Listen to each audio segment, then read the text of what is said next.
Welcome back to Straight Talk with Dr. V and Mr. P.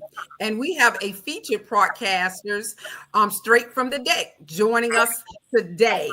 Welcome straight from the deck. How y'all been? Pretty good, thanks. Glad to be here. Good. Introduce yourselves to the people. Introduce yourselves. Once again. Yes. Well, it's the girl, Dr. Brown here, as always. Yes, fabulous. Mr. Mark, you just What's going on, good people? It's none other than the Mr. aka Marcus in here to set the mood. You know what I'm saying? Help everybody. Yeah. Well, I know it's been a minute, Dr. P. Soon to be Dr. P. I'm gonna call you Dr. P, even though it says Mr. P. So how you been, Mr. P? Good, pretty good, Dr. V. I can't complain. How about you? Hey, I'm swell. Hey, give me I need a longer swell than that, Dr. V. I need this. Swell.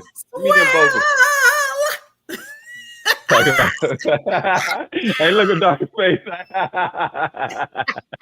Hey, you didn't know she had them pipes, did you? That's right, baby. We back. Sorry it took us so long to do another podcast. However, as you know, my brother is in the midst of writing his dissertation. And therefore, we have to get it in where we can put it in. And so we're just so happy and elated to be back to do this podcast because we know we're missed in the podcast community. Trust and believe that. And so we wanted to come back and we wanted to share this platform with Straight from the Deck so that we can get other perspectives on these topics that we're going to discuss today. All right, Mr. P. Oh, Dr. P. Hey, it is what it is. Hey, speak it into existence. Ain't that's what you're supposed to do? That's what the scripture said. It says, speak it into existence as though it were. Okay, it is. So it is said. Amen. All right. So it's a lot's been going on since we last spoke with each other. A lot of things, elections, politicians, scandals. What hasn't happened? 2025 is trying to catch up with 2024 and compete with it. So, we'll kick it off with a little political talk, talking about your brother. I guess Donald Trump or your president. Do you guys consider him your president or y'all just like he is the president? He is Orange Man, orangutan. I mean, somebody got it. 45, 47. He's the president.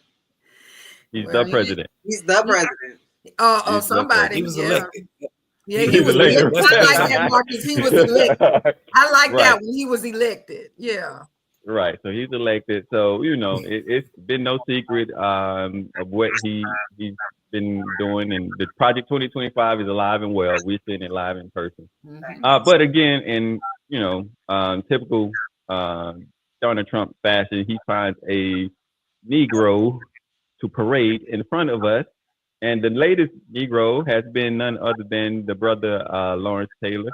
If you're not a big sports fan, you may not be familiar with this brother, but Lawrence Taylor was a great, hell of a football player. Had a historic Hall of Fame career, but at the same time, he's had his own troubles on and off the field. But he is the latest. I want to use the correct word. Advocate for Donald Trump, and we're just going to share this video that my brother Van Lathan has shared about Donald Trump and his particular areas around the type of people that he finds. All right, so y'all listen up, and then we'll see what you come up with. Donald Trump. I want y'all to hear the whole thing. That Donald Trump will find you out. He can smell a weak nigga. I don't know what we're supposed to be doing, but I'm here to serve. I'm here to serve you. Okay, so I'm gonna do the best I can for as long as I can. Thank you very much. I'm here to serve you. This is on the heels of other people like Byron Donald. Daddy's back. You have Lawrence Taylor saying, I'm here to serve you. Serve him like a cafeteria serves a girl in the 11th grade, or how LT serves a girl in the 11th grade. But look, I wonder about this. I wonder what it takes to look at a white man and go, I'm here to serve you. Not work with you, not collaborate with you, not even work for you. Serve you. What do you serve? You serve a master. You serve something that is so much greater than you that you have no choice but to bend the knee to it. And by the way, none of this was necessary. If LT doesn't know why he is there, I'll tell him why he was there.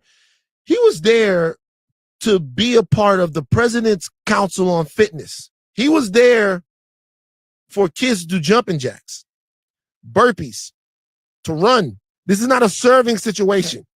This is not a situation that, denotes fealty to Donald Trump. This was a unprovoked dick ride. It was out of nowhere. Just jumped all on it for no reason.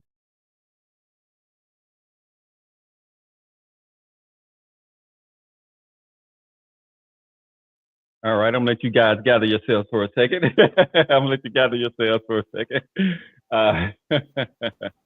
And I shout out to Van Lathan. The brother stays on point. He, he speaks eloquently and clear on his position on it. And so, I applaud him for keeping us honest and bringing this type of truth to light. So, I don't know, Mr. Marcus, you want to speak on this first, and then we'll see what Darker has. Hey man, saying that man is glizzy riding is hilarious, man. Maybe LT was a genuine fan back in the day, and he just likes to ride ponies. I don't know, but that was crazy. That was nuts. I'm here to serve is just bananas. I'll say this: Lawrence Taylor's been through a lot. He's been through a lot. He went to prison. He was on controlled substances. He got off controlled substances. Hopefully, he's turned his life around for the better. Maybe Donald Trump was one of the people who didn't turn his back on him. I don't know. But I really wish a lot of rich black men who got rich, within the last 20 and 30 years in our lifetimes, I'll say, I really wish they would understand what they're doing when they provide cover for this man. Irregardless on the kind of relationship you had with him, that's a you situation. And there are millions of us whose relationship with that person is extraordinarily different from yours. And I just really wish more black men in entertainment and in sports would recognize what's going on there. And like you said, how they're being used and how they're being portrayed. It's a sad situation. And we've watched Jim Brown. We've watched a host of black legends go down the same road with Donald Trump for God knows why. And I will just say that I am highly entertained by this clip for multiple different reasons, which I saw y'all laughing too. I think, what's more entertaining to me is the fact that he didn't actually know why he was there. Someone could have handed him a piece of paper, some cue cards, whispered in his ear before he hit the microphone, right? So that in itself, I feel is like a lack of respect for the position or for the man they'd even put there, which I think speaks honestly more loudly than him saying he wants to serve. And I'll tell you why. I think it can go both ways, two ways. Yes, it's ridiculous to have this black man telling this white man that he's ready to serve. However, I'm also going to be the person who's going to say perhaps he was meaning serving the president, right? Serving the country through this role. People say that, it's my pleasure to serve at the president's whatever, you know what I mean? So I can see how perhaps it's not like I want to serve you as I'm a black man, but more like as in it's a power or the United States. Now, I think it's about proximity to power. Honestly, I think that yes, he could have been talking about the president, but more than likely he was talking about the fact that it was a white man and it was Donald Trump. I totally agree. I've been saying this for years, Marcus, and you know that there's something going on with black men in this country and why they respond the way they do to Donald Trump, to the conservative thing. And this proximity to power, they get dollar signs in their eyes get big. They're like little kids and they're ready to be at the feet of whoever's got the white man that's got the power. And unfortunately, the white man that's got the power right now is Donald Trump. So here we are. Right. They want to monetize on the on this situation. The thing that I get is that the Trump administration is finding Black men that are not even they're non-factor. I wanted to say another word, but I'm a Christian, so I'm not going to cuss. But they're non-factors to the Black community. Let's just put it there. Have they did things for the culture? Yes, they have. However, in the political realm and the view of things, they haven't done anything. So yes, I'm gonna monetize on this. This man has money. He has they believe or perceive that he's there to help them, to get them what they want. But in turn, he's just using them. And I don't think Mr. Taylor really knew, because the administration didn't tell him why he was there. They wanted to use him as an op. And we as people, Black community, need to come together and say, hey, we can't be used for, we need to sit down and have a platform and discuss this thing before we get these cameras cut on.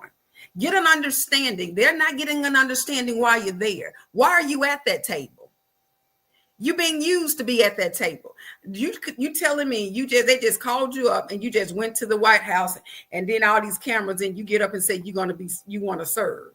You don't even know why you're there. So you're getting people who don't move us, or it doesn't move the needle for us to say, hey, we're gonna back. So that's what I have to say about Mr. Taylor. God bless him. However, I just need our Black men to wake up, stop being used, sit down at the table. If you're not going to make your table and you want to sit down at somebody else's table, make it make sense. Okay, well, I have a different perspective in terms of the historical context of it. And this reminds me of Shannon Sharpe. While you guys are talking, I was looking up where Lawrence Taylor was from. He was born in Williamsburg, Virginia, which is considered the South. So he's quite old. So he comes from a time, and his parents come from a time where they held white men on a pedestal above themselves.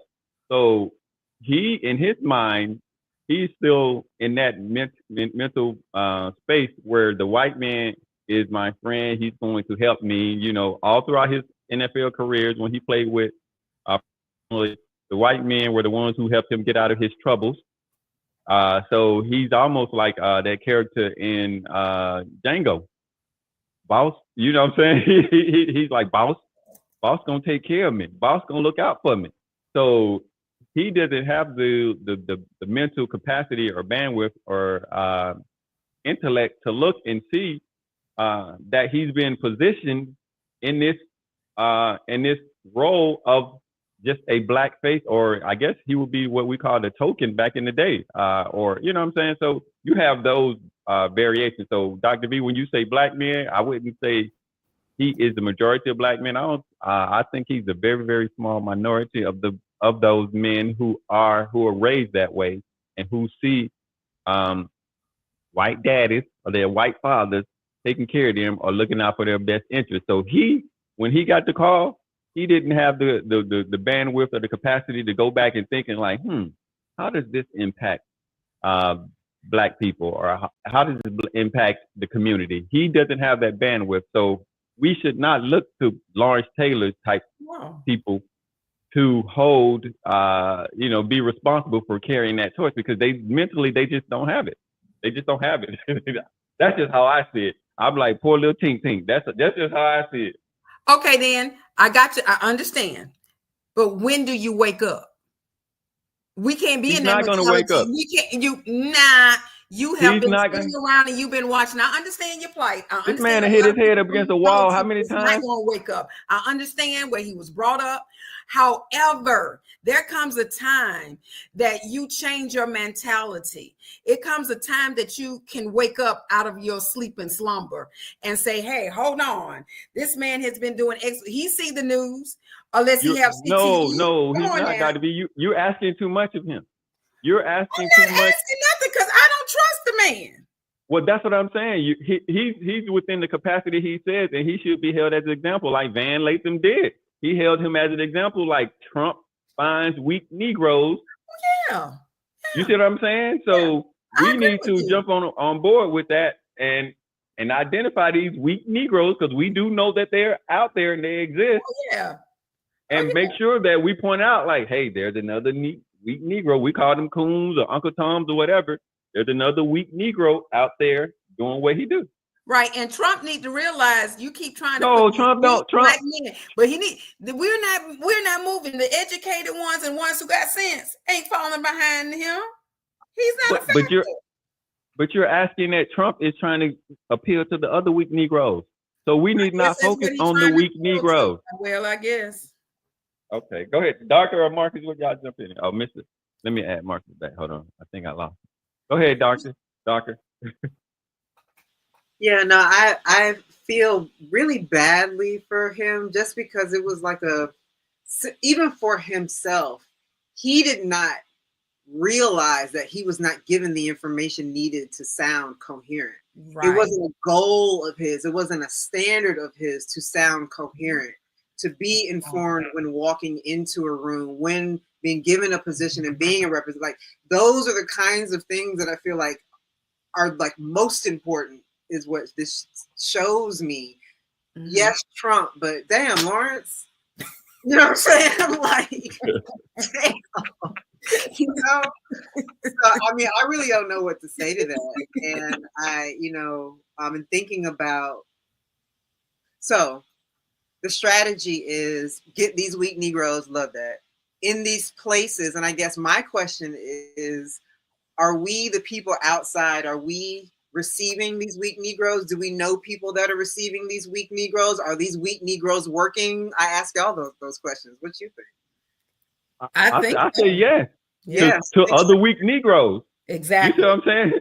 But I'm saying I don't have no problem with that. Call them out. Let me know. Like, I don't have a problem with people carrying their, let me know who you are. So if you one of them Negroes, I know how to move with you accordingly. But if you stand shoulder to shoulder to me, I don't know that you're going to be that Benedict Arnold who's going to run back and, expose where our plan are to, the revolution. You're gonna be the one who that they come. You're gonna be the one who they come in when, we have the Fred Hamptons, and you're gonna be the one who's gonna be an FBI gonna tap into to find out what's going on. So we need to identify them. I'm sorry, Mr. P. Then it also preludes to how Trump thinks that Black people are. He thinks that we're simple-minded, that, that we can't think on our own. Let me get a Black celebrity. They love that. Remember when he said Black people love tennis shoes, and so they were gonna fly. That's how he thinks our mentality is, and he thinks that when he puts a celebrity in front of us that's Black, that has been successful, that we're gonna fall for that. We are not dumb, nor are we slow. Some of us are, though. We're very cognitive. Not all of us are like that, but I'm saying this is how he thinks all of us think like. We're cognitive of the situation. We know our environment. You can't put the sheet over our head and blindfold us anymore, and we're deaf dumb to what you're doing. We up now. We're being educated now. And so that mentality, like you said, that a lot of people out here, birds of a feather flock together. So with Lawrence Taylor, he got some people that's gonna flock to him, who gonna believe everything he says, because he said if he said it, then we can go ahead and love on Trump. We can serve Trump. Then the other group over here saying, "He man crazy." So I mean, it's something.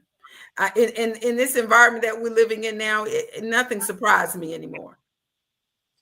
If I can bring in some thoughts from the work that I do. So, side note, I'm a climate activist, and so in some of the work that we've done, kind of learning like how did we get to this moment where the climate is like really, really bad. The policy's not moving. The storm's getting worse, like all that, right? And the idea is, there are too many people who are neutral on the issue of climate. Okay, you got some people who are hardcore, oh my God, there's an issue.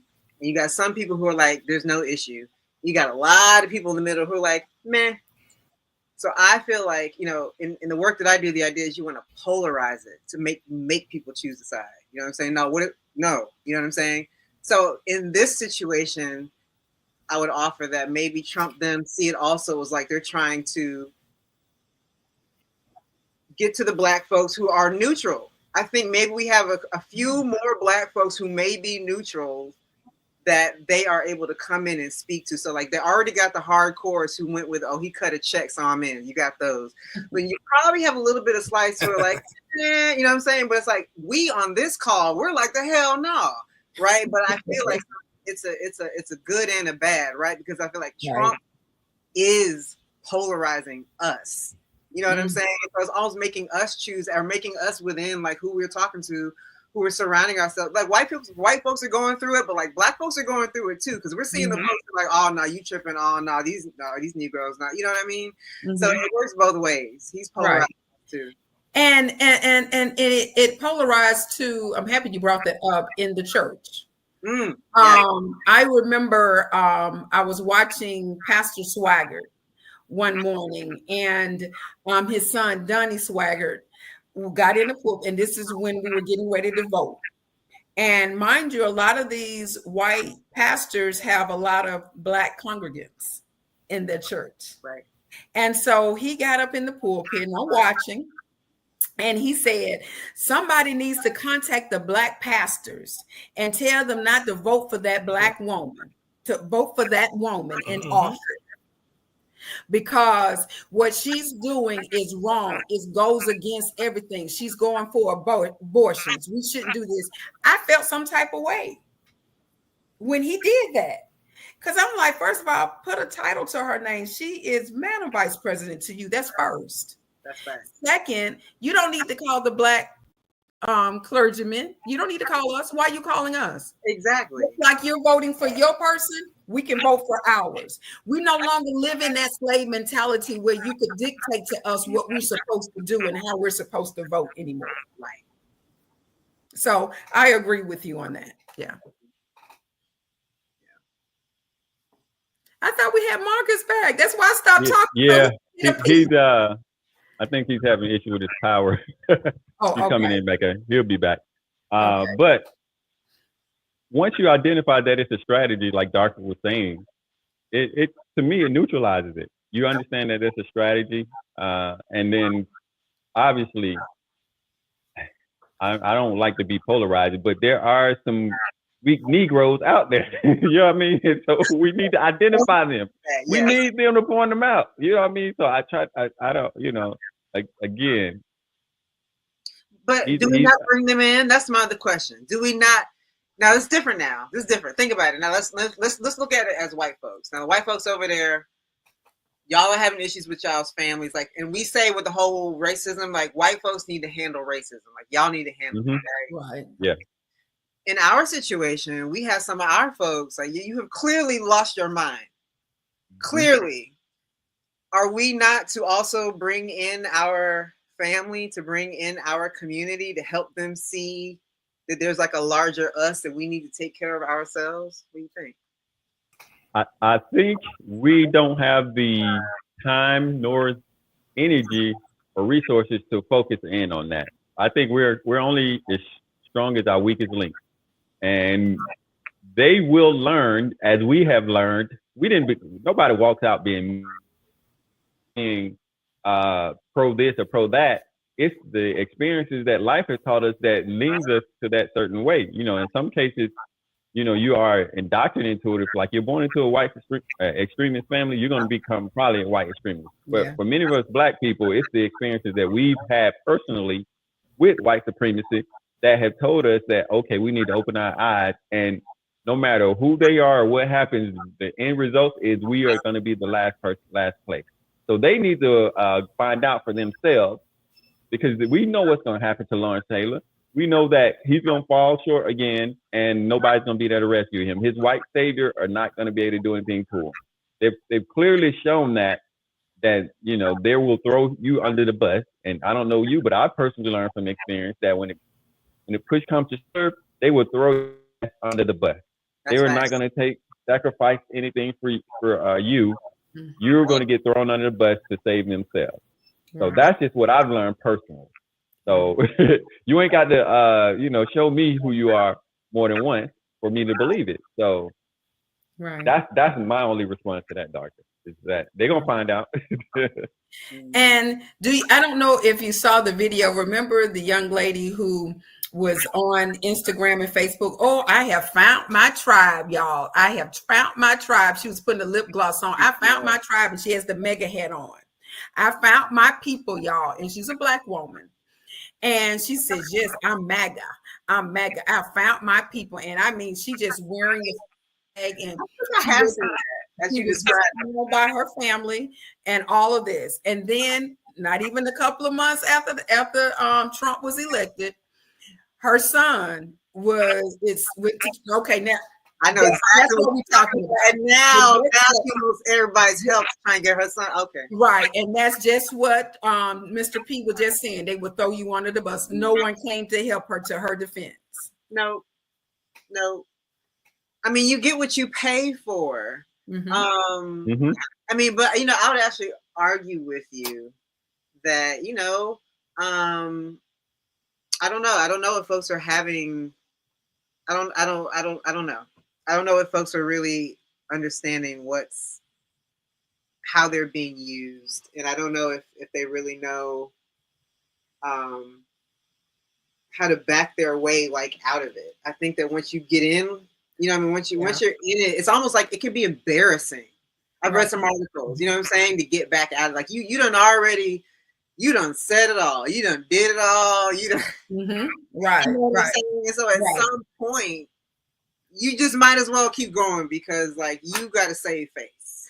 And I believe that's what a lot of the people in the Republican Party is doing. They're behind closed doors saying one thing, and when they come out to the public, they have to stay behind him. But I think everybody is like, this is crazy. We're really doing this. How can we get ourselves? I think they don't know how to.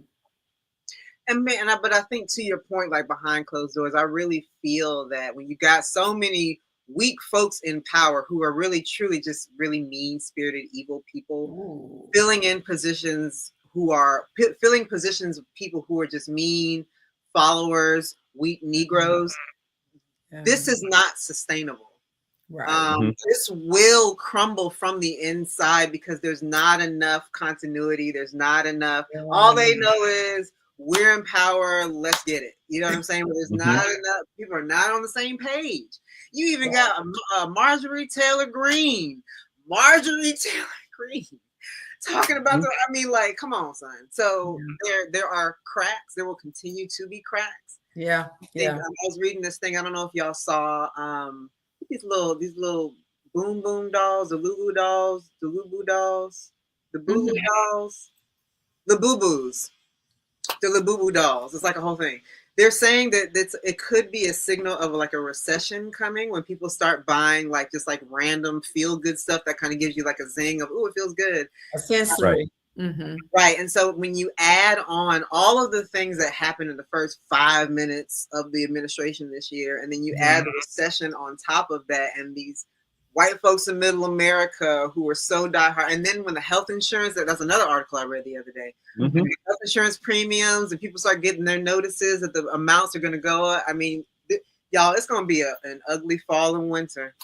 Right, that's what it is. Just like the Latino community is starting to find out, these, Latinos for Trump. So I started knocking on their doors. Cubans, now it's help us out. Venezuelans for Trump, all of them.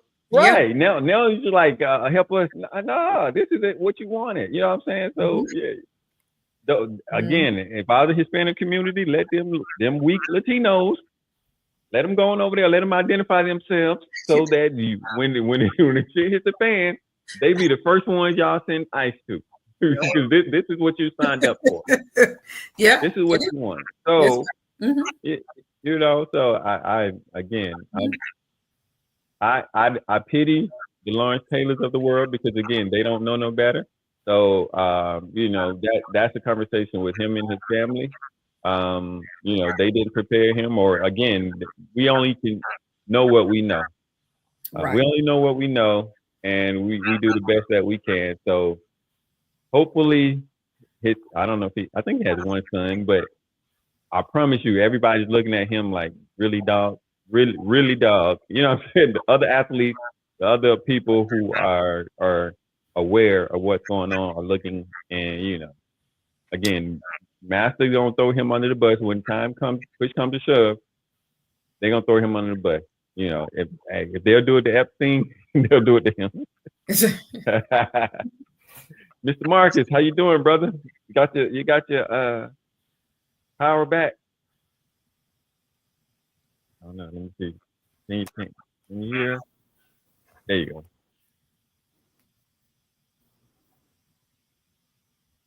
We see you. Oh, Oh yeah, he moving slow. Hey, man, look, I don't know, boy. It's shaky times. I don't know what's popping right now. Hey, ICE is raiding your community, brother. They shutting the power down.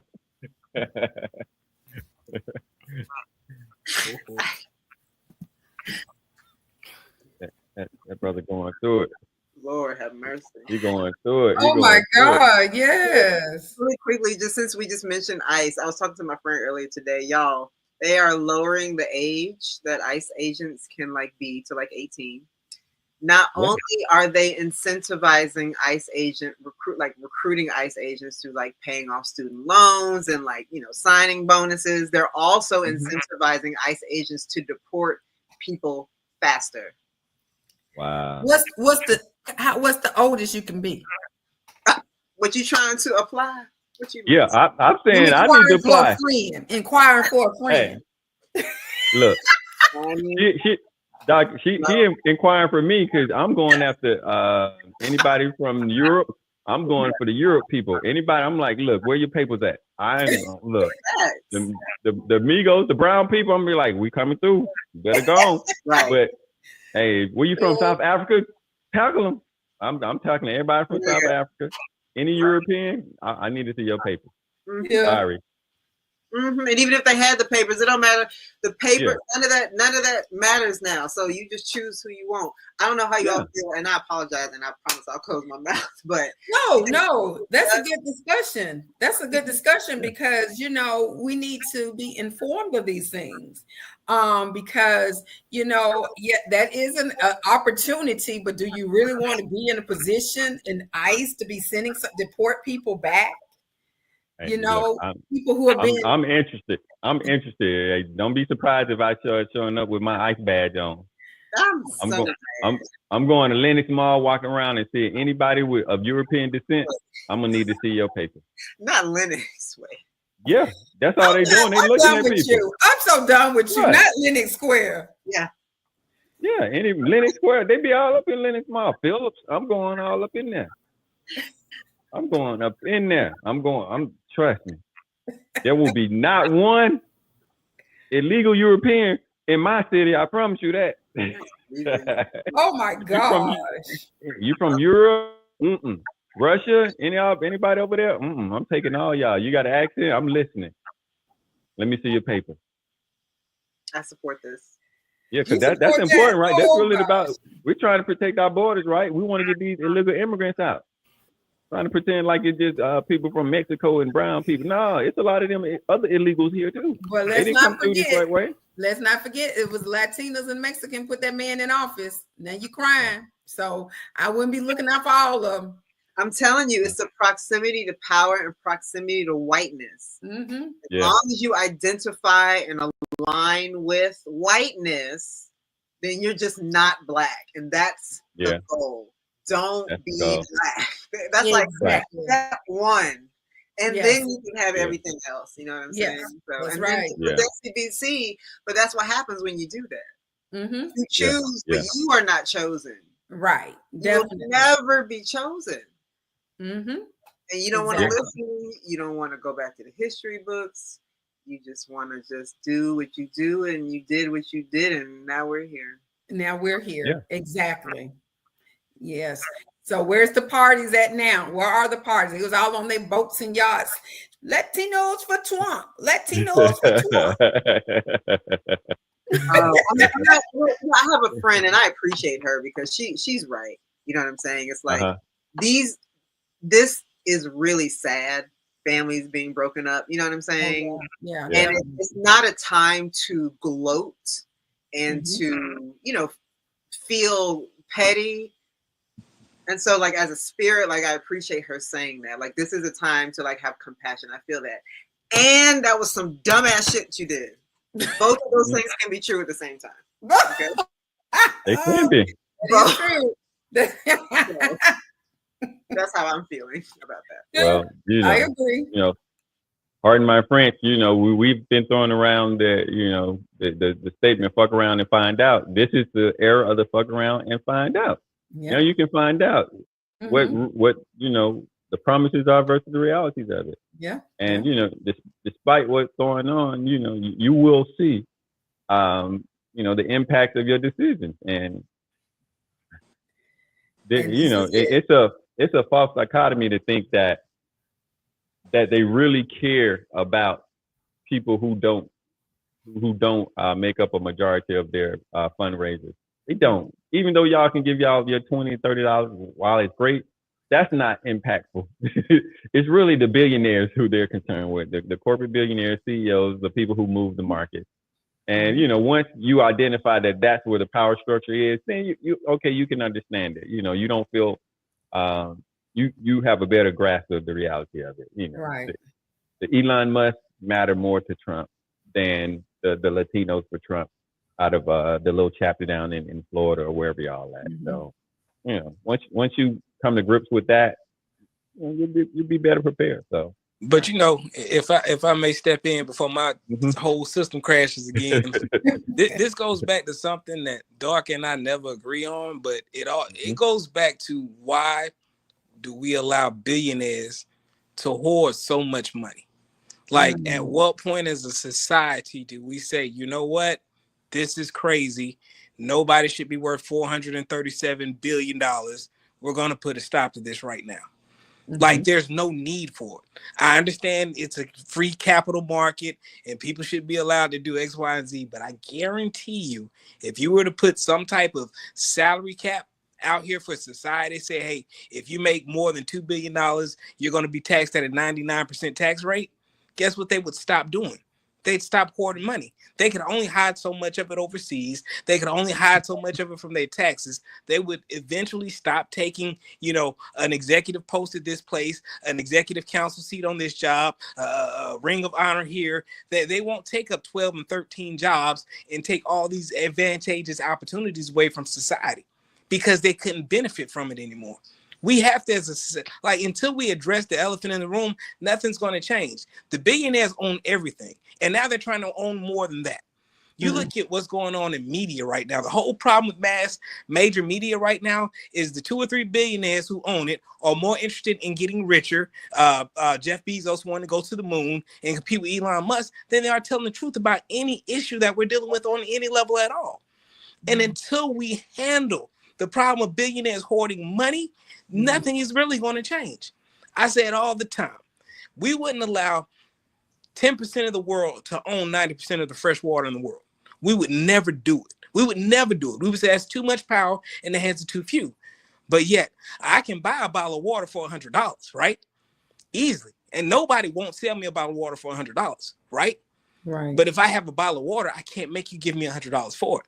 So what's more valuable, the money or the water? It's not complicated. That's just me. My tangent. I'm sorry. No. That's a good perspective to look at things, and they should be capped and they should be taxed at a higher tax bracket. You Absolutely. know, because what are you doing with the money? When How you many die, yachts can you buy? How many mansions do you need? How many Lamborghinis? How many McLarens? How many Birkin bags? Like, I tell people all the time that are upset with Trump, how could you expect a man who can spend your annual salary on a purse for his wife to understand what your day-to-day problems are? He can't relate to you. He can't. He spends your annual salary on a 2-day golf trip. Okay? And you live on a whole year like that. So how can someone making that kind of money relate to anything you're going to?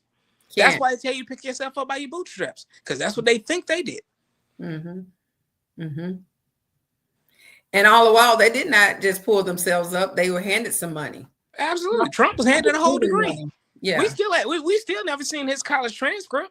I say he never graduated from college. And if we had a real media, that's what they would say. Trump never graduated from college. Show me his college transcript. Show me what his major was. Show me 12 of his classes. Right. You know, but what they did was say, you know what, Kamala Harris isn't black, and they ran with it. Yes, they did. It's like, stop. We it was so simple, Mm-hmm. so easily. You know, it's literally like a dog. If I show my dog a treat, it doesn't matter what's going on. Her whole world stops, and she wants that treat. And that's literally what they do with us every voting cycle. He's racist. He's this. We'll chase it every time. She's not black. We had people having legitimate conversations as whether or not this woman who we know graduated from an HBCU 30 years ago. Now all of a sudden she's not black.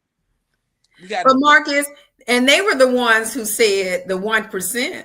If you got 1%, exactly. Y'all did this law. We didn't come up with that. Y'all came up with it. One drop is what you said. Now all of a sudden, a woman who we can look at and tell what she is, we questioning that. I'm not voting for a prosecutor. Well, vote for the grand president of the KKK. Let's see how that works out. Well, that brings into question humans are innately classes, meaning that we want hierarchies. We based on hierarchy. We hold people who we feel that are higher levels on the pedestal. Even if you go back from the days, you know, the medieval days where you had the kings, you had the, you know, elite, you had the aristocrats, and then you had the, you know, landowners, and you had the feeble. So we still believe in that. We still operate in that system where the ultra elite or the ultra wealth, we place them on this pedestal, and then the poor people, we see them here and we disregard them. So if we feel like we're on this level, we don't want anybody to rise above this level above us before us or get more opportunities from us. So we in turn vote against our best interests a lot of times so that we can keep people at the same level that we are. So ultimately, humans are bad. We're corrupt. We're bad for each other. We're bad for the planet. As Darker can allude to, we don't give a damn about global warming if it affects, you know, our turn up. So go ahead. But so here's let's get our scalpel out. Okay. Not all humans are the cause of the climate crisis. It is the white people. The indigenous people, the people in Africa. You know what I'm saying? No. People are living and doing off the land, indigenous folks, right? It is the folks who have that extractive relationship with the land that translates to an extractive relationship with people. And I think, based on my learnings, and I'm not an expert, but there's a humanity piece that we're missing in this country specifically. And I think it comes from white people. And I think we've taken it in as Black people to a level that's like not where we're actually from, like spiritually and like traditionally, like coming from Africa. In my studies, I am not an expert, but the way slavery was done in Africa was different than the way it was done here. I mean, yes, there were slaves there were multiple like layers of slavery, right? Different stations. And you had, you know, those who were sacrificed, so there was human sacrifice, but you also had slaves, enslaved people. It's different. And language is a whole other thing, right? But like, you know, who actually became part of like the military and had high ranking roles. People that were actually incorporated into families and became family members, right? So the people were, yes, they may have been slaves and come from various things, but they were incorporated into society in various ways. Yes, people were sacrificed as well. So, but that being said, you can't just say, oh, well, you know, slavery was happening in Africa too. No, it was not chattel slavery. There was not this mass, you know, and shipping people back and forth. So when you're talking about class, and yes, I do feel that we do like to maybe stratify ourselves, but there's a humanity piece that we lost in this country that's not ours, in my opinion. That's what I'm trying to say. Yeah, I can agree with that. Because, again, there's people like, as long as my gas prices is down, I don't care what they do. Yep. Exactly. And those are typically going to be the lower income people, the poorer people, because they don't have the capacity to withstand the rise in the shift of gas prices. And those are the people who, even though ultimately they're voting against their best interest, because the gas price might come down a little while, but at the same time, your health care and all those other things that you need to survive, healthy food, the prices are going up too.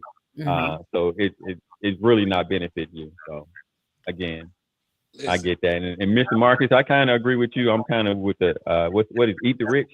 Yeah. Look, That tax ain't- the rich, man. Tax the rich. Look, the next person runs for office needs to run on tax the rich. If you really run on tax the rich and you really want to tax them, you can change, because it's They one gonna thing kill regular him though. people They can gonna get behind. assassinate him. They gonna Yeah. assassinate him, brother. He ain't gonna make it. I mean, think about it like this. Elon Musk, just to put a bow on everything, Elon Musk literally could have ended childhood hunger for $55 billion. He bought and ruined Twitter for $40 billion. Yes. Yes. Like that's America. Like that's Yes. literally America. Could have fed the whole United States. Literally. No child left out. Yep. But Republicans say you give a child a free lunch, then you give them the wrong concept of what life is supposed to be. A full stomach? No, Hey, no. I promise you, I wish I could find it. The Republicans do not believe in free lunch programs. They say that it teaches kids the wrong lessons. They say there are no free rides in life, so they shouldn't give kids free lunch. I'm like, evil shows itself. All you have to do is believe evil when evil tell you I'm evil. The humanity. I mean, come on, inhumane. That's not right. Hey, you would think. Well, I mean, we're speaking from people who have. I think we can agree that we've all multiplied from where we were. From we've taken what we were given from our parents and we've elevated ourselves in that. So we know what it feels like to be, closer to the bottom, man. So we're not so far removed. But there are literally people who are far removed that they have no concept of hunger. You know what I mean? They have no concept of opening the refrigerator and things are not there. There's a lot of people and mindful. I might be going to my kids. They're so far removed from where I was. They don't know what it looks like to open a refrigerator and it's empty. You can see the bulb back there. They don't know that. You see what I'm saying? So that's a foreign concept to them. But there are, like you said, though, for people. You can have heard of people. I'm missing. I understand if you grew up with everything. It's a certain thing called compassion. Yeah, but you don't get compassion. Everybody had the same upbringing that you had. Everybody was the same thing. You get that compassion from the struggle. People are hungry in the United States, not the United States, in countries. Period. You get that from the struggle, Dr. V. You get that from the struggle. You don't get that from sitting on your high horse. The people who are on those high levels who get that compassion is when they go out to a world, or like they go to a third world country and they spend actual time, they're intentional about it and they find it. But those people who don't go outside of their social stratus, they're not going to see that. They're going to just see those as individuals on the street. They're not going to connect with the person begging for food on the side of the homeless guy, because that's just, to them, is just another person to step over. But if they actually spent time volunteering or were intentional about it, they're going to do it, because we just, unfortunately, that's human nature is. We only can imagine what we've, seen or even read about or learned about. We just limited. We're limited. Unfortunately, we're limited. A lot of those people are limited. Like the people who've never seen Black people. They can't connect with Black people if you've never been around Black people. So in the middle America, when they grow up, when they look around, they may know one Black person in their community. They can't relate to Black people. They can't understand our struggle until they're actually immersed or live with Black people. You just can't. You can try to read about it, but you can't understand it unless you've been in it. But hard. To go along with that, I think that's one of the fundamental issues that I think the political divide is coming to, is that we're starting to see clearer than ever that there is a good chunk of this country that doesn't believe the government should have compassion, that the government should care, that the government should, help with health care, any of that. They think the government should only be here for defense. And pretty much that's it. No regulation, no anything other than just defense. Kids should be married at 14 and work full time till they're 75. And one political party is 100% invested in that. And the other political party is like so far to the left of that, it scares a lot of people in the middle. And I think that's really where a lot of problems in this country are. Like, what is the responsibility of the government and how much does the government owe its people? I say everything. I don't think there should be a limit to that. We pay taxes, but you know. Everything. Why do you think they're removing books? Critical race theory. Why they are selectively picking these books that they don't want the kids to read? Right. Because they don't want them to tap into that perception in themselves. They're like, no, let's remove this from them. Why we burn? To me, we're now in 2025, and they were burning books back in the 80s, 70s, 80s. But as a child, I didn't understand. I'm like, why are you burning Little Red Riding Hood, or why are you burning these books? But as an adult, I see that there's theories and concepts that these books introduce you to that will open your mind. They're like, if this is happening here, this seems familiar to what such and such this politician is saying here. Yep. So they don't want kids to even think of that or tap into it. So again, 2025 is unfolding right before our eyes. So. Equality ain't good when you realize you ain't the smartest person in the damn room. And that's what they found out. The more level things got, the more we started to rise, and they weren't rising at the level we were. Soon as Black women became the most educated group in this country, all of a sudden college diplomas don't mean anything anymore. Oh, no, you just need experience now. What? No. We were told forever that you got to have a degree. Exactly. Now that Black women are the most educated group in this country, there is a fundamental shift to moving from college degrees back to experience-based jobs. This country's amazing because they always show you who they are. They always show you. Always. And we're co-signing. That's the part. Now, that's what frustrates me. Black people are co-signing. Like a college education is a scam. But they're co-signing it. Yep. So that's to me, that's the disheartening part of it. That really irks me when I hear someone say that it's a scam. And they've always equated that you're educating yourself only is valuable if it leads to you making more money. And again, that's a misnomer. Knowledge is for the sake of knowledge. For the sake of knowledge. The more you know, the better you're ultimately going to be able to do and make critical decisions. Exactly. So for me, who think that just because you go to college that you're going to automatically make $1 million, no, that's a misconception. But you have the potential to make $1 million. You can figure out how to make $1 million if you go into college. But if you don't go to college, you can't figure out how to do anything other than to work on whatever somebody tells you to do. That's it. Mm-hmm. So again, that I just have no. I don't want to say this, but me and humanity, I just don't have faith in humanity. I just don't. I've lost my faith in humanity at this point. So I mean, how can you not? The president is a 34-time convicted sexual assault, probably child predator, and we all know it, and everybody pretends that it's not happening. It's hard not to lose faith in humanity. It's very hard. This might be a little woo-woo for folks. This is how I talk on my own time.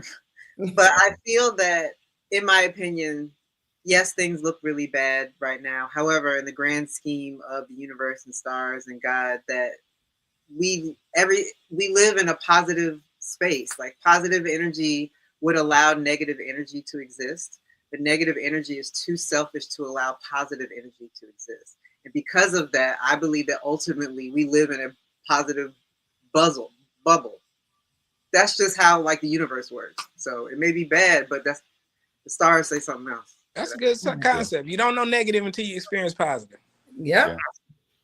I mean, at some point, it's going to have to swing the other way. I agree. Like I said, at some point, I know Luigi hadn't been on the topic, but there's a lot of Luigis out there that are. Hey, that's real though. There's a lot of Luigis out there. Oh, yes, they are. Yes, there are a lot of Luigis out there. Talking about the time is more now. Everybody's more looking at the millionaires before. They have always been a problem. You know what I'm saying? But now people can actually see it together. And I think that, timing is very important. Well, I think what happened was we watched an election get purchased. We literally watched the richest man in the world buy a president in our face, hold a lottery for votes in our face. Definitely never got prosecuted for it. No. And then when the inauguration went down, he actually became president and started cutting jobs by the thousands. Yeah. Right? So that's what's part of what's changed too. We know for a fact now that every president going forward will be purchased. Might not be purchased by Americans. It can be purchased by Russia next time, which probably already happened in 2016. It can be purchased by a Saudi, which is 100% going to happen. The Saudis, I don't know how, not to get all in the weeds, but what the Saudis are doing in sports, what they're doing in entertainment, they will buy a president sooner than later. Okay, Yeah. trust Yeah. me on that. Yes. So that's what happened. We watched it. Now we have to react. Regular folks can't buy a president. We're gonna have Yeah. to find somebody who's beyond repair, which we know is impossible to bring things back to center. Yeah. Yep. The office is no longer pristine, and it hadn't been pristine Absolutely for a while, but the appearance of it was still kind of there. But now, Trump. The assumption is everybody's bought now. Absolutely. Look at the Justice Department and all the BS lawsuits they're doing right now. We're living in crazy time. And again, the news media is twiddling their thumbs. What I hope is that like we're living in extreme times, right? Like this is balanced, but like this is balanced too. And I'm just hoping that we can begin to like, we ain't all got to be on the same page. We ain't all got to be shouting at each other from across the way. You know what I mean? Right. So, but at some point we'll bring it. It has to be. Yeah, it's gonna be a minute before we get balanced. Because it's for it to be balanced, people have to wake up first. Yep. They haven't woken up yet. And there will be a balance, but they're not willing to wake up. Yeah, we have to have a unified bad guy. Until we put a face and a name on the bad guy, we're just gonna fight each other. And then be willing to imagine what the alternative is. Right. Part of the problem is people can, and these are not my words, people can literally imagine their own deaths first before they can imagine a world where they like can eat and can pay their bills. And, you know what I'm saying? Yeah. Right. Yeah. We also have to like open our minds and like decide what it is that we want and then do the things that it takes to actually implement it and make it happen. That's just not how we do in this country. We ain't never did that shit. Well, I should say. Right. We do not do that well in this country. Right. But again, that goes back to a whole political party who's built on the concept that the only purpose of government is for defense. That's it. And it doesn't matter how many billions or trillions of dollars we put into the defense. That's never going to be enough.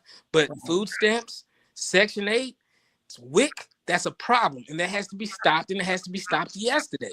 You know what I'm saying? Those $600, $1,200 a month in benefits from the government. Oh, hell no. We can't do that. But we can drop a $40 million bomb. A single $40 million bomb. We can do that. It's not a problem. Crazy town. I didn't understand how, like, when I finally got older and realized, like, really what the Republicans were about, it was like, I don't think they understand the purpose of government.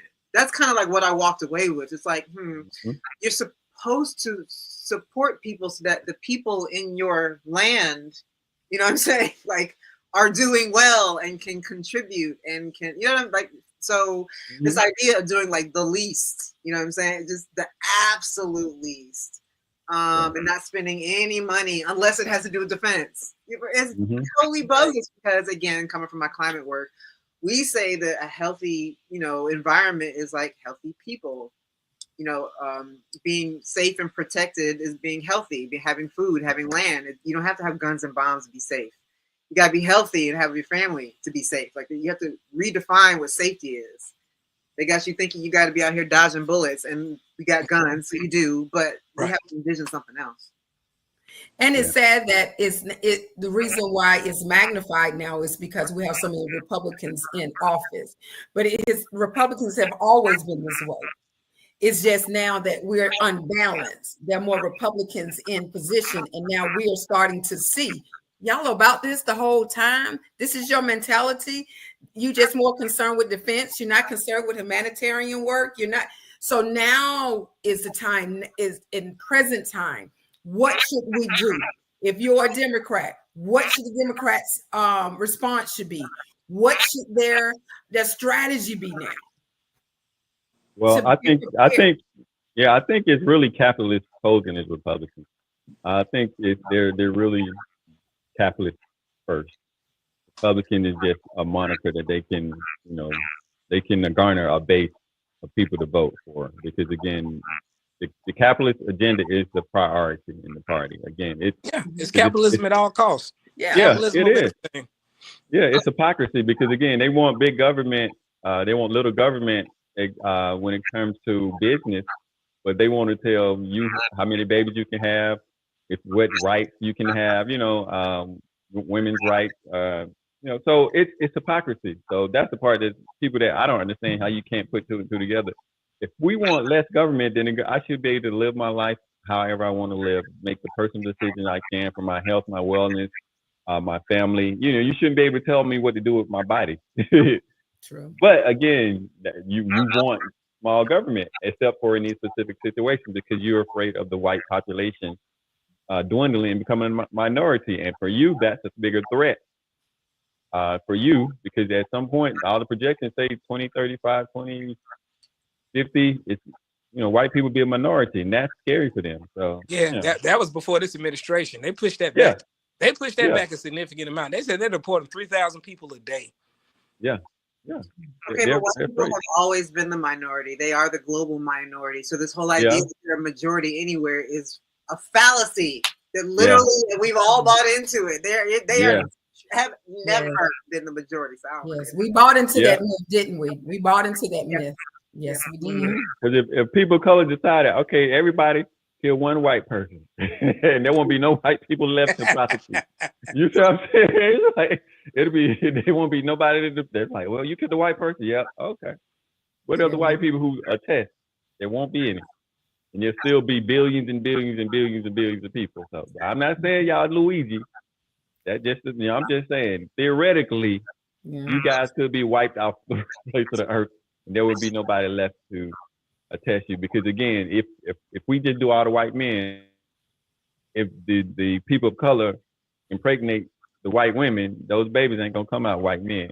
So, so They said one drop. that's they're a threat, and they won't come out as white men. 1%, Marcus. They said it. One No. drop's all it took. That's all it took. Yeah, And that's get ex- mad, that's and get extreme. mad at your own 1%. Really? Thank you. Well, it's an extreme. Is white men feel like they're under attack. They scared. Yeah. And that's hilarious because they've been through nothing. Like they have literally been through nothing. Nothing. And they feel persecuted. I'm like, y'all are hilarious. Y'all kill me.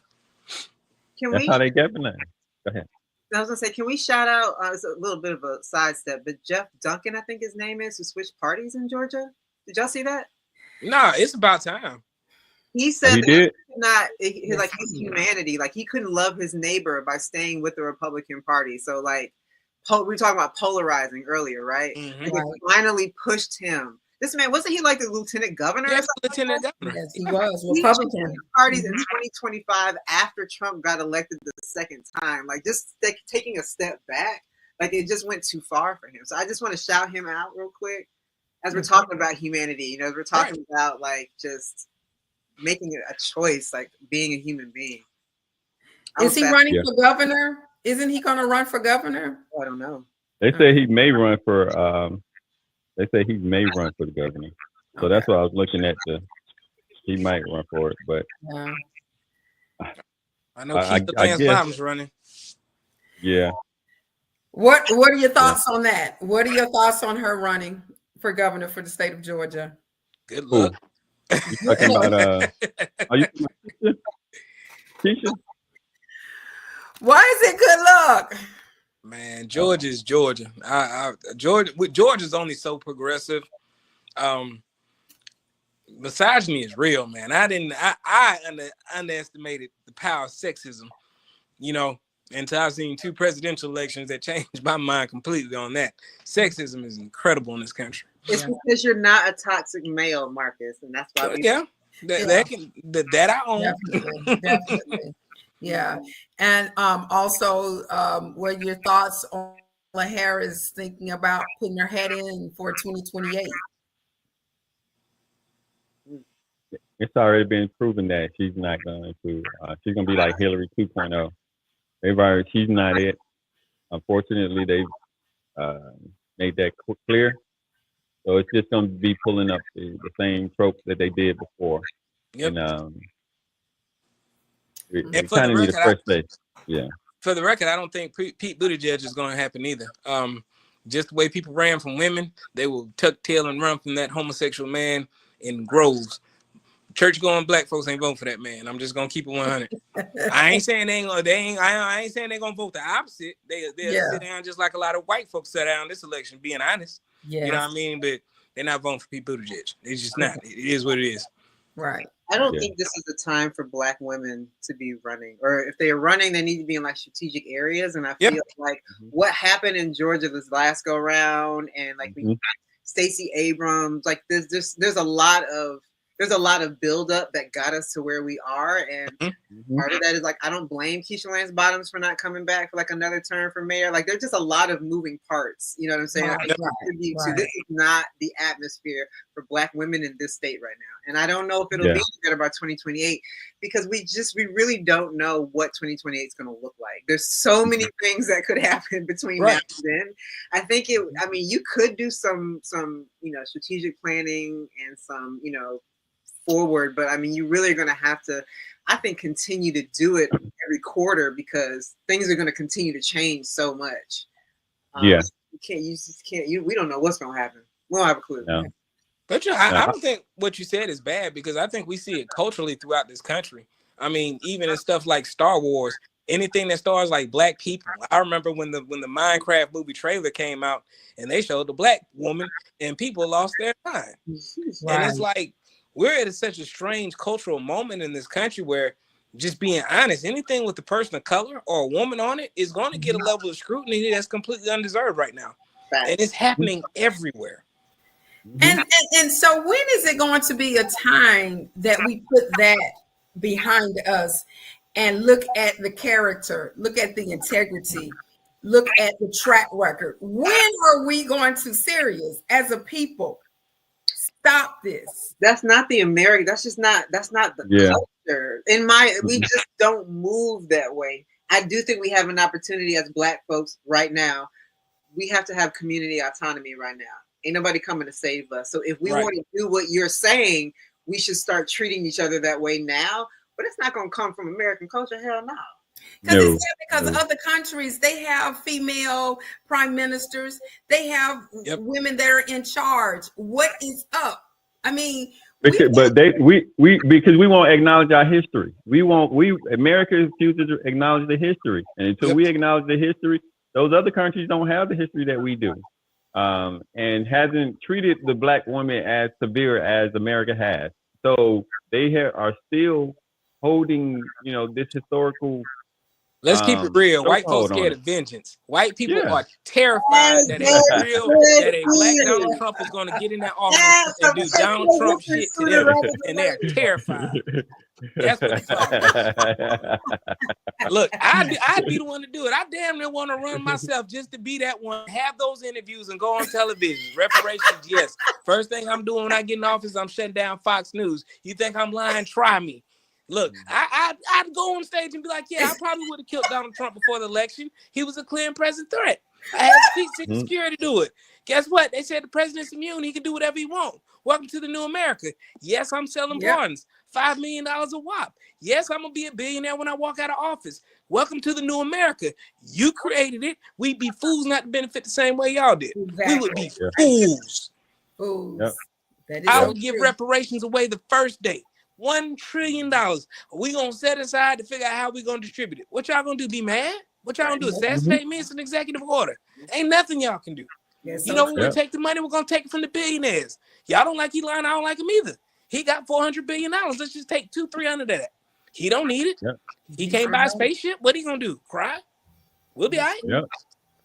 They know what it is. They're terrified. They are terrified that they will get a full Black person like myself in that office one day that will flip this country on its head. Yeah. I agree with you on that one. You got my vote, Marcus. Hey, he ain't gonna make it through the primary. They're gonna slice him. They're gonna be like,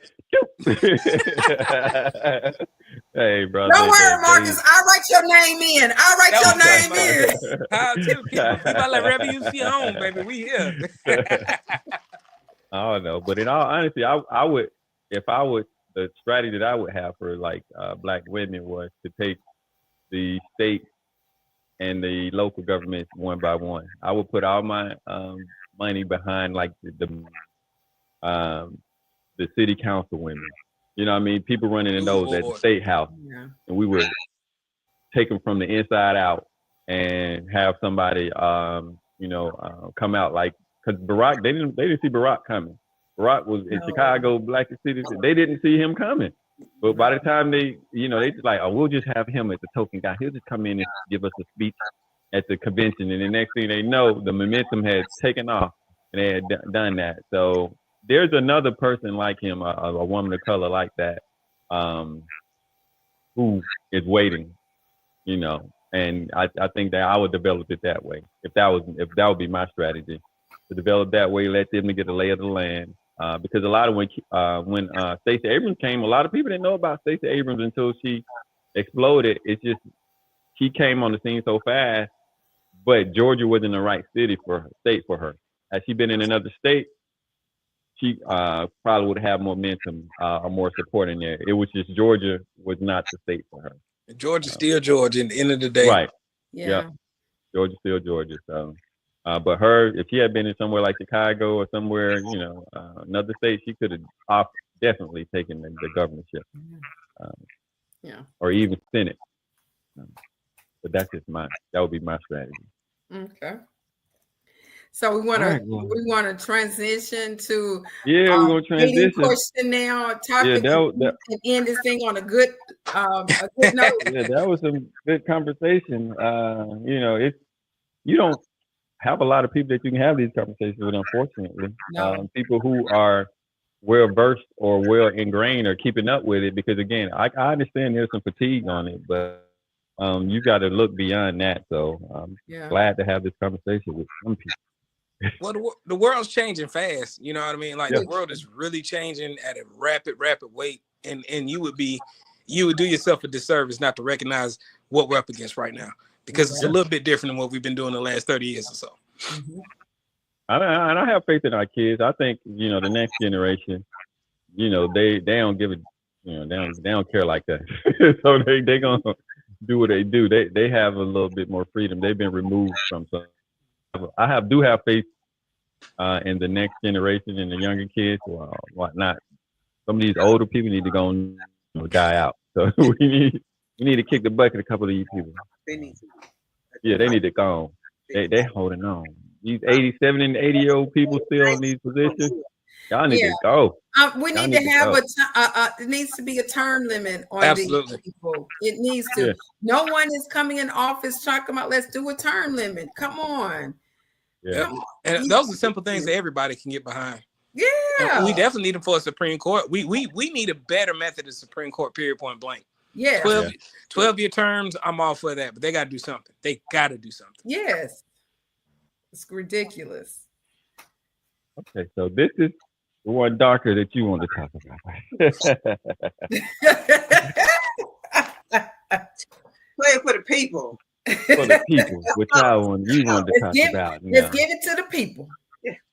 Dr. V sent me this clip, and so we'll listen to it and we'll see what y'all perspective is on. So let me see. Let's see here. You guys can hear it. I just stormed out of my date after 12 minutes. This was the shortest date ever. So here's the backstory. I meet this guy at the Delta Sky Lounge. He's a 47-year-old tax attorney, divorced 2 adult children. That's what he said. He had 2 grown kids. So, you know, we on a date. We go to this restaurant called Boa, really nice upscale restaurant. The waitress takes our drink order, and now we kind of talking, getting to know each other. So I'm like, tell me about your kids. He's like, so yeah, I got a 27-year-old daughter, and my son is 2. 2? I was like, you didn't tell me your son was 2. He's like, yeah, I didn't tell people because, you know, it's kind of scare people off. Sir, you just wasted my whole time having me put on this outfit. You better be glad I didn't put on no makeup. Because 2? Yeah, I got up, I left. I'm at Whole Foods about to give me a little sushi roll and take my Amazon stuff back. Because 2? He just texted time about some, are you okay in the bathroom? I got abducted by a 2-year-old.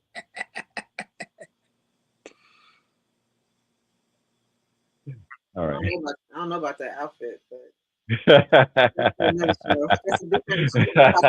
it looks like it's from Amazon. Hey, we're not here to shame. No, because she should have been ashamed of herself. But I'm gonna let Decker talk. Go ahead. I mean, okay. So I tend to like to try to be kind to people. Okay.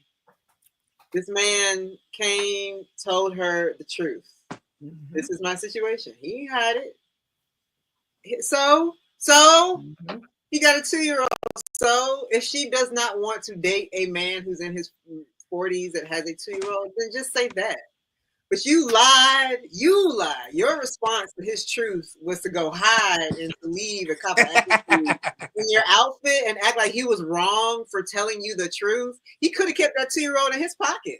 You see what I'm saying? Like that, you know what I'm saying? So like, anyway, well, he didn't tell her initially before the date. He told her before the date he had 2 adult children. Then on the date, that's when he revealed that one of the children was 2. That's fine. That I would have preferred. That's fine. However, he did. That is, I feel him. That's something you say kind of in person. You don't necessarily have to lie off top. I'm not saying he did the right thing, but it is true that kind of news at 47 with a 2-year-old, I would rather maybe hear that in person. Because she probably wouldn't even come out the house and give him a chance. See what I'm saying? That's what he said. That's on him. He could have framed it differently. I've got 2 kids. They vary in age, and then given her, you know what I'm saying? Right, so they're both not 100%, but she wrong. Damn. Look, maybe his idea of grown is the child can walk. and then you have it. He's like, I ain't got no babies, but all my kids grown. Whoa.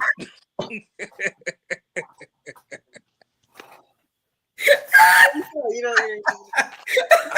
I'm just trying to help the brother out. That's all. Yeah. Listen, my issue. This is the issue. If you're going to be grown and you're going to be out here and you're going to be dating and you know, you got to put on your big girl drawers. That's not what big girls do. No. We don't leave on the date. We don't do that.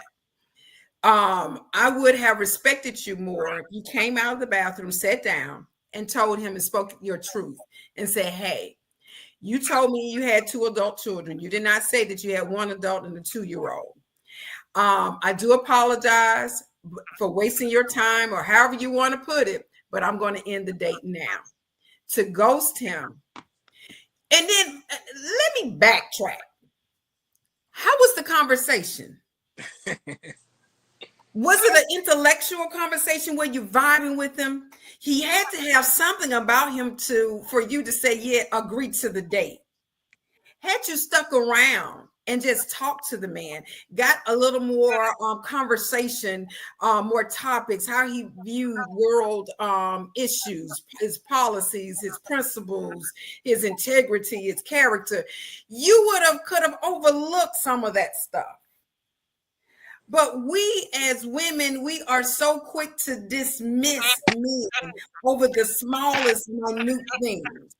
And it wasn't like he lied to you, sweetheart. And sometimes women, we want to hear what we want to hear. But he did not lie. He said he had 2 kids. And even though Marcus made a joke about it, you know, maybe he does consider a 2-year-old walking as an adult, you know. But for real, he did not lie. And see, it makes it hard for single women like myself that when a good man does come along and does want to go out, he reflects back to the one who went to the bathroom and ran out and wasn't woman enough to speak her truth. And then we get the shitty men. And I'll tell you, she had enough room in them pants for big girl panties. Side note. So, I'm just saying. Hey, mate, look, she said she wasn't trying to be no babysitter. She had to burn out.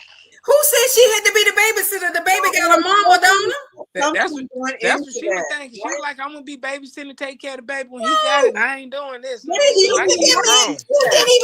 give him a chance. He wasn't trying to look for no babysitter. Did he tell you that? Look, oh, didn't she? Said I'm gone. She didn't give him a chance. She rolled out. Look, by no means am I capping for women. I'm never gonna be just capping for anybody or just trying to save women. But as a 47-year-old man with a 2-year-old, I'm gonna make a couple of assumptions here. The oldest one I think said was 27. The other one is 2. I'm gonna assume 2 different baby mothers. As a 45-year-old man, you know how babies is made. There's no way you should allow yourself to have another baby mama, already having one, unless this is someone who you were married to. And if you were married to her, it didn't work out, great. But I don't know if this is the situation. If you got a 2-year-old baby, you 47, you ain't got a lot of energy. You out here trying to pick up another woman who probably ain't got no kids. No, partner, you set yourself up for this. I'm gonna have to put this on you, grown man. You about to be damn near 50. You look like you looking for somebody to help you take care of this 2-year-old. Yep. Come on, brother. And that's what she saw. She thought she was like, That's what she saw. So I can't even be mad at her. Man, he ain't 20, 40, 47, bro.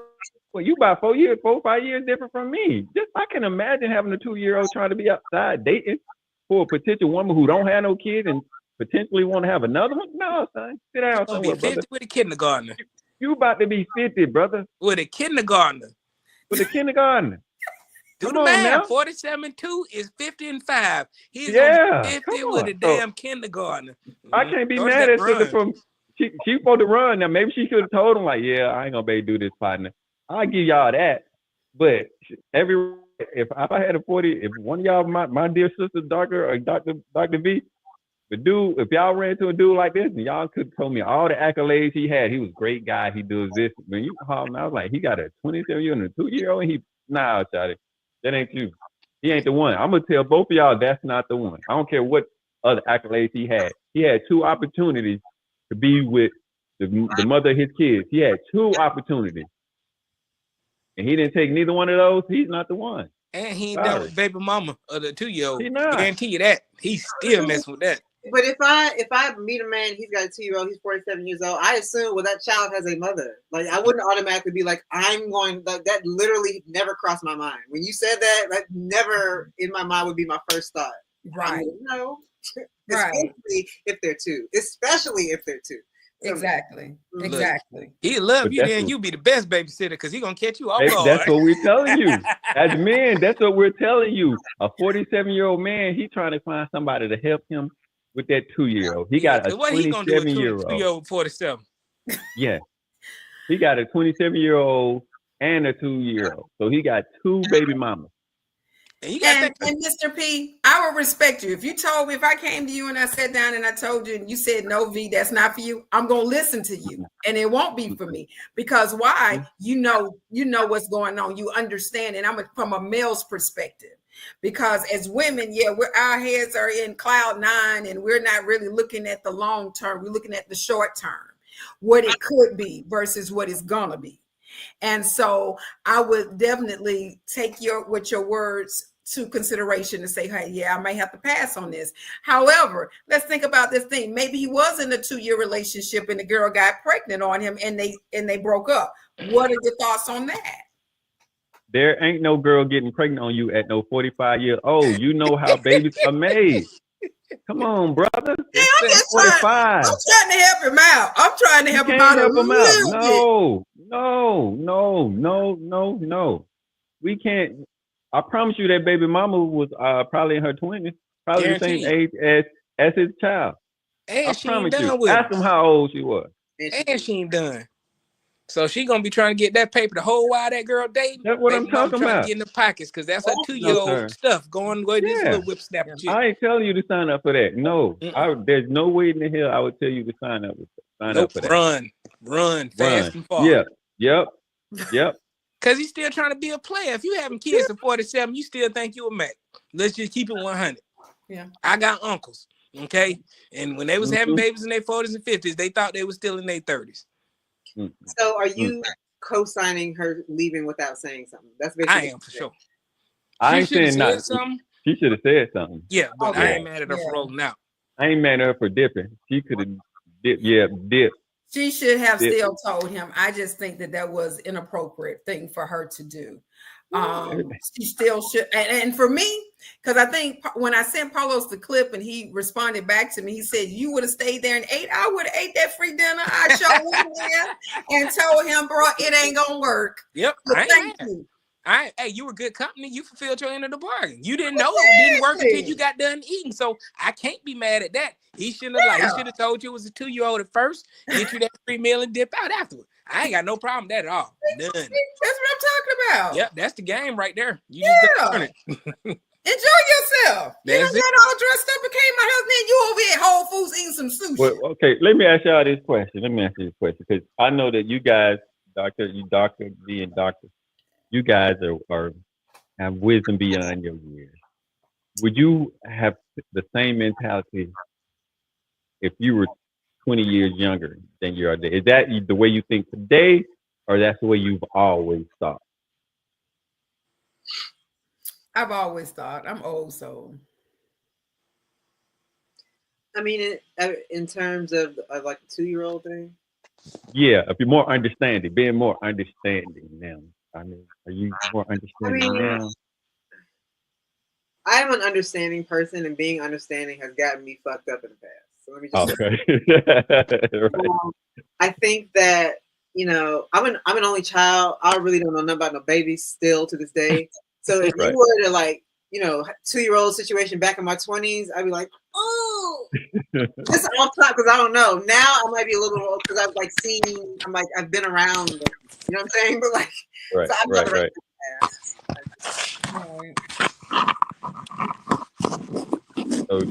So Dr. V, you saying 21 to however your age is now, your response is always going to be the same. Mm-hmm. It would, because I dated someone in my 20s that had a child. I was not a babysitter. The child did have a mother. So I would still have the compassion. I would still think the same way in my 20s till I'm in my 50s now. Now, I don't know about dating someone with a 2-year-old. You know, let's take that too, because I don't think I could do that now, because I'm at an age now as single, I want to travel. That's may hinder my travel plans, you know, and the things that I want to do. So I would really have to sit back and really think about that thing. How would that look for me? And it's not being selfish. It's just I'm at a point in time in my life that I want to do different things. So there's an age requirement to be, how old they got to be? Out of the house? Self-sufficient? Self-sufficient now, yes. They need to be out the house. If you want to date me, Dr. Cox now, yeah, they need to be grown. Grown. Yeah, and all child support done. Yes, sir. Yes, sir. You made a really good point earlier. Like, I really feel like there's more opportunity for around the money than like the child. Like, I wouldn't necessarily mind. I have not raised children, so like I'm not over that. Mm-hmm. You know, I've done that now, so like I don't have that feeling. So I probably wouldn't mind. That doesn't mean I necessarily want to. The guy's going to have to be right, obviously, because like it's a child, and that's very important. So, but you know, because every situation is going to be different, you know. But for me now, the answer would be no. No babies. Because that's interesting, because I've had this conversation with other people before, because you know the thing now is about single parents, and you know how that whole argument was going about like your market value changes when you have children now. And so from a woman's perspective, you guys, all things being equal, a child lowers someone's value, or dating. I don't say value because that's a trigger word, but dating potential based on their kids is for you as well. Like if everything being equal, someone has a child, someone has a child, you're going to pick the person without the child or a small child. Is that a question or a statement? Because, you know, a lot of times the argument that they make against women or single moms is your value is lowered when you have a child. You know what I'm saying? Because you've had a child. So a lot of men approach it like, why should I date you? Because you already come with a child, which is an additional, you know, expense, additional timing and all that stuff. More importantly, what we talked about was like, if you're dating a single woman, we talked specifically about single women, but this could apply to single men too. Like if you're dating a single mother, the mother's first priority is going to be the child, right? The child's priority is going to be the mother. And you're coming in as a single man, you're going to be the last priority, but you're expected to make everyone else your first priority. So why would you, as a single man, sign up for that, knowing that the mom's going to be loyal, or her priority is going to be the child's priority is going to be the mother. You enter into this relationship, develop a relationship with this child, so much so, and the mother decides to leave, or if everything works out, you're the one left alone. You no longer have access to that child. You no longer have access to that mother. So you've lost the most whereas the mother and child still have each other. I don't know, Mr. P. I feel like that's how we grew up. But I don't think these kids nowadays grew up like that. Like, I feel like what you're saying, like, that's in my mind. But I literally saw on that balloon show on Instagram the other day, like, bruh gave chick a side eye because she didn't have kids. What you mean you don't have kids? You haven't, you know, or maybe it may signify things you haven't done, experiences you haven't had, which is valued differently nowadays because Right. so many people have kids now. It's actually like an oddity. So no, I disagree. Yeah. So they looking at you now as like something wrong with you if you don't have a child. Okay. But then there's a lot of people deciding not to have children. Like Exactly. my brother and sister-in-law are, you know, they're 40, one turn 40, a little bit over 40. They've decided a long time ago that they didn't want to have kids. That there's a lot of, you know, people decided not to have children. And it's a deal breaker, Mr. Marcus. And so speaking from all y'all, even though Dr. V's mothered a lot of kids, you guys are probably, in our generation, I would say you will be the minority of people who, you know, who haven't had kids and made it through, you know, make it through without having kids. How do you see that from your perspective versus, you know, other people? Is it me or who you want? You start, Dr. V, and then we can. I don't think I don't think it's anything wrong with us because we didn't have children. It was maybe because we were selective of who we wanted to sleep with. Because of course, me and you all already say that we know who we want to, you know, give it up to. So we should know who we want to have be our baby daddy. And maybe that man did not come up to par. Maybe we was out getting our education, getting our careers on. Maybe we enjoyed our life the way it was, or our present is. So I wouldn't say I'm missing out. I wouldn't say that I'm different. It's just that I was selective. I had other career goals, and I guess you remember I did not like, what was the rest in peace? I don't want to say I didn't like him. I didn't care for him. Yes, because he would always say, you know, y'all educated women, y'all should have been in college in 19s and your 20s, getting your husbands and then having your families, and now you're no good, you wasted. I don't believe in that concept. You know, so if anybody thinks that we wasting our time or we lower value, I will beg to differ. We are not. We were just mainly selective in our life and getting our education. And we were happy in our own skin. I know what Doctor. Well, I mean, you could argue that. I mean, that's always been the argument that men will position against single moms, especially when they have a deadbeat. Like you chose to have a child with them because we say, you know, women give access to sex, but they decide who they have children with. Exactly. So not saying that everybody, you know, that you sleep with is going to be a quality and who you want to, most of the people are not who you want to have children with, right? But things happen, right? So you guys, did you consider yourself lucky, or was it really a decision that y'all made? Because again, a lot of us consider ourselves lucky and a little bit decisive, whereas some people, you know, were unlucky. I don't know. Doctor? You know, I'll take a shot at this. What I have now realized at this age, and I can articulate it now because I couldn't articulate it before. People in this country did not have a strong enough why for me as to why they got married and had kids. It was just like, this is what's expected, or this is what I should be doing, or this is the age, or this is might as well, this is a good person. And people didn't have like I want to achieve this thing. I want to love this person because it helped me do this. You know what I'm saying? And it was like, oh, well, I got pregnant, so I might as well. Or, oh, well, you know, babies happen. So, oh, well. And the thing with kids make you stay together. Kids make you break apart. You know what I'm saying? So it's just like, and let me tell y'all, watching people crash and burn has been one of the, and I want to say this right. I have been so grateful to not have been a part of some of what I have witnessed people do with their lives, getting married and having children. And I will say that now I'm a fully realized, actualized person.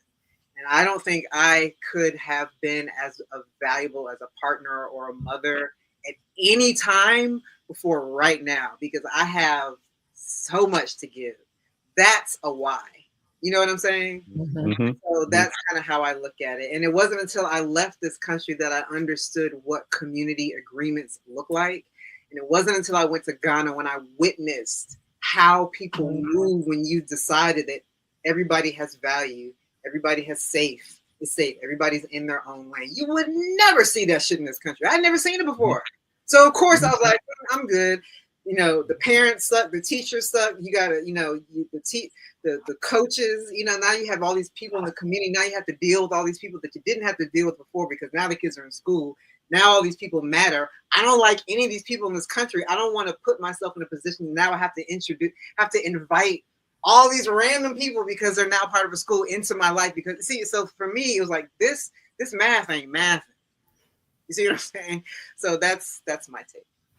And I can piggyback on that with you, and just add, because I think if I had children, I would not have been afforded the opportunity to be a foster parent and love someone else's child. So I'm happy that I didn't, because I was able to love on someone else.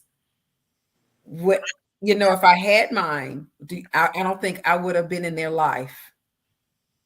You know what I'm saying? My foster children's life, the way that I am now, and I wouldn't have been present. So God saw fit for me to mother in a different capacity. You know, I want to piggyback a little bit off of what Dorcas said, because it reminded me of my whole quest for marriage, right? And that was like, I feel like nobody should even think about marriage until you're at least in your mid-30s, because mentally I wasn't even close to prepared to get married until I was in my 30s. And it was like, you don't know that until you're old enough to experience what you did in your 20s to know, yeah, I probably wasn't ready for nobody serious back then. And I think that it's kind of the same way when it comes to children, right? Most of us are here. The majority of us are here by accident. Like, that's just the fact of life. The majority of people are in this world because somebody was messing around and oops, somebody got pregnant.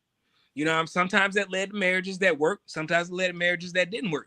But the majority of us are here because two people got together with no intentions on having a kid, and the kid was the end result. You know what I mean? And you have a lot of issues that come along with that. So it's just, I don't know. I've always looked at it as just, it's an experience thing. You know what I mean? And what can you bring to value with your life experience? And just like Dorcas said, you know, it wasn't until right now, when she's lived her life experience, she feels like she has enough to offer to somebody else. And that was kind of like my same feelings going into marriage. That kind of made me think about that. And I think the world would be a better place if more people thought more deeply before they started having kids. You know what I mean? Before they had the accident in the oops moment. Maybe get to know her a little bit better. Or get to know him a little bit better. Maybe wait a year or two down the road. You know what I mean? Before we just jump into a lifetime commitment with somebody that we barely know. Or that was a booty call.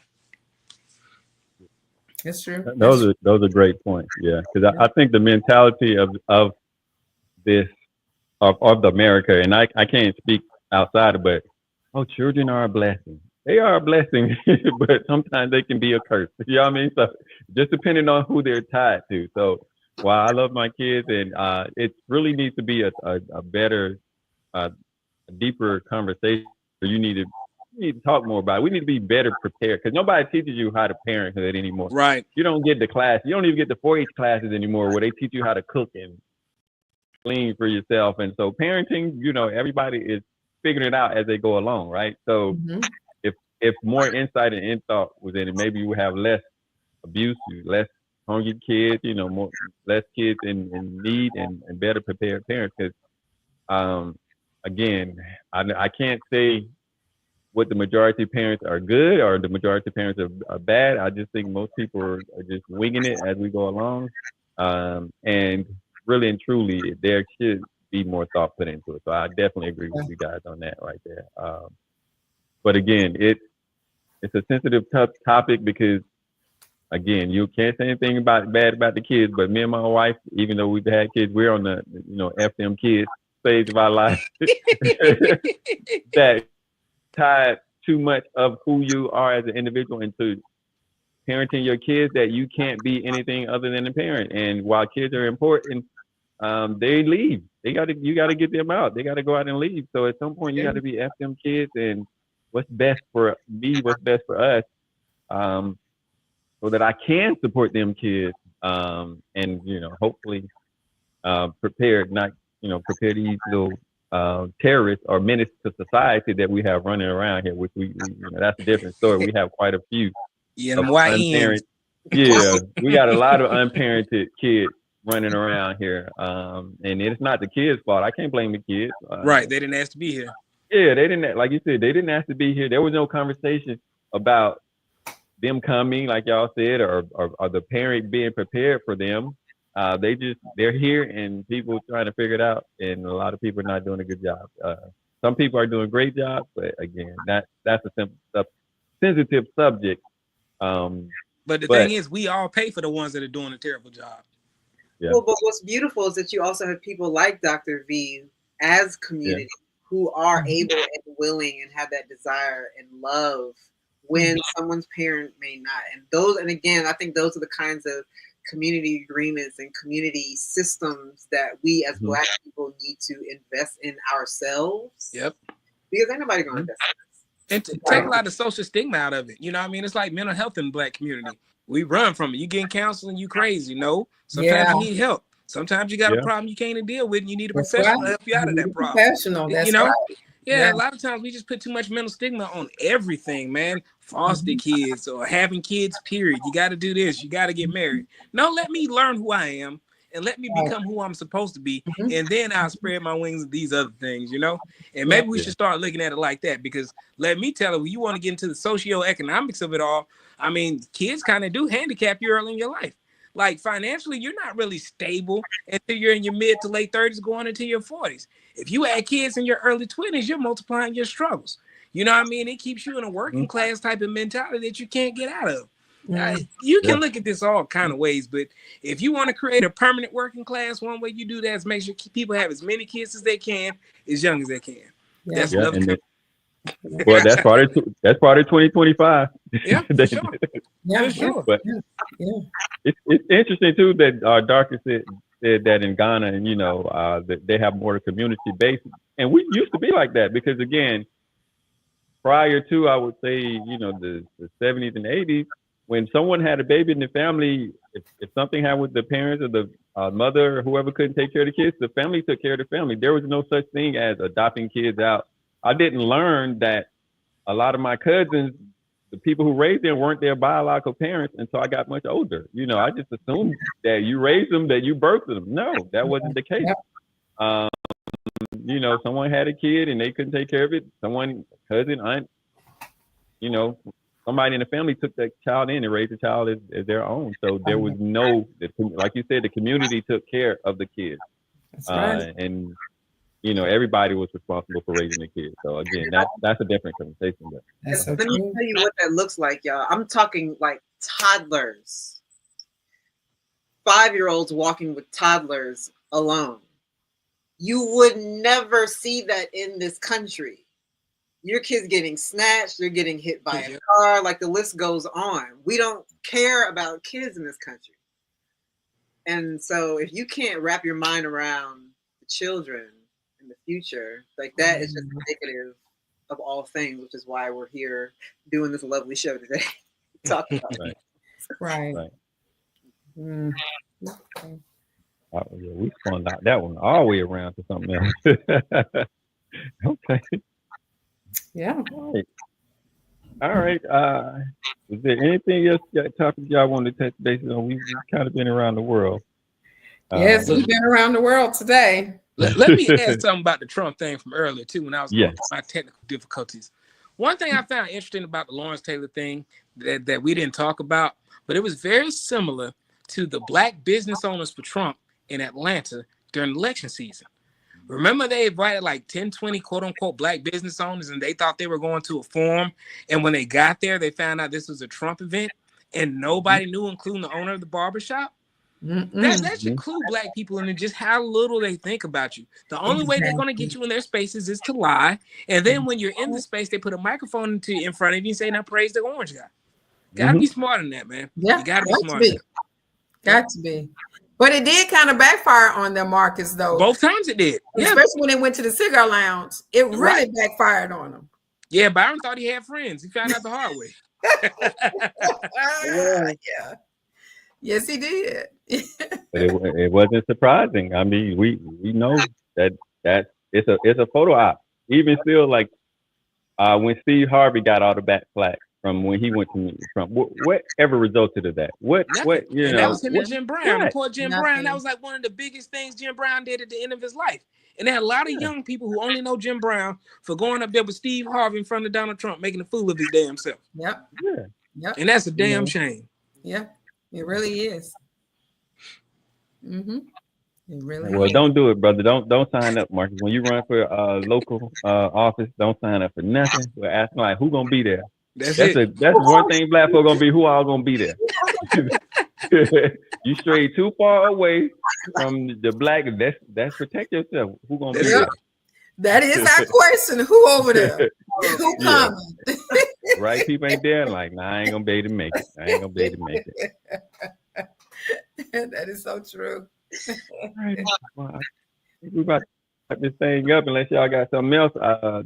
Dr. Brown, Mr. Marcus, bro, it's always a pleasure to talk to you guys. Yes. Like a person every time I talk to y'all. Hey, man, it's great being here. Can't wait to come back.